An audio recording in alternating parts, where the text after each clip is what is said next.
Prime Minister, for your eloquent words. Sure, words that you never wanted to deliver on the floor of this chamber. As fathers, we both know the feeling of sending our kids to school, hoping that they'll play and perform, laugh and learn, but most of all, come home to us in our loving arms at night.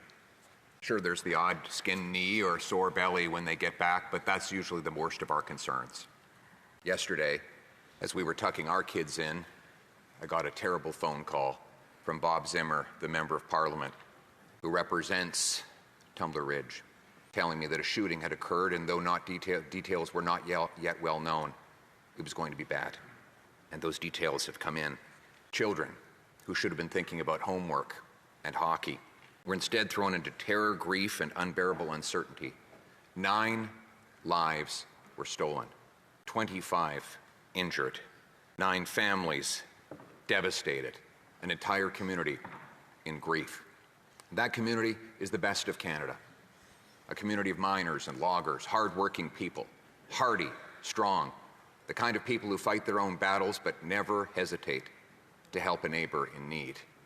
They are the backbone of this nation. Behind every number is a name, a child, a friend, a teacher, a neighbor, a family member, each with a story. For as the rabbi said, each life is its own universe. As a father, I can only imagine the phone call or visit that brought the news, the panic, the helplessness, the heartache that followed. No parent should ever have to fear that their child will not return home from school. No parent should ever bury their own child.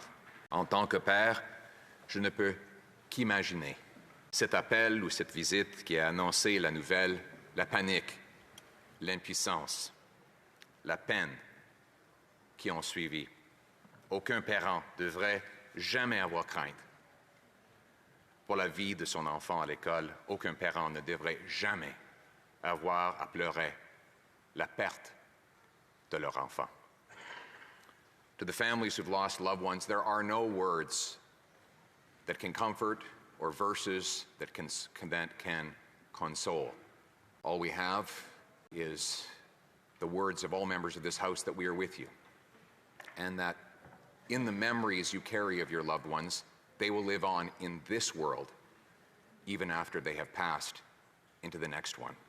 To the young people who were in that school, I've had indirect accounts shared with me, and I can't even imagine what you witnessed or the horrors that to which you have borne witness. I cannot comfort you or heal those wounds other than to say that the whole nation wraps its arms around you. To the people of Tumbler Ridge, Canadians across the land are thinking of you.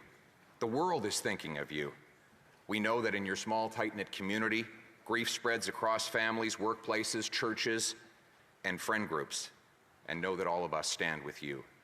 To the courageous police, paramedics, firefighters, and other first responders, to the staff who risk their lives to save their kids, thank you for your incredible courage.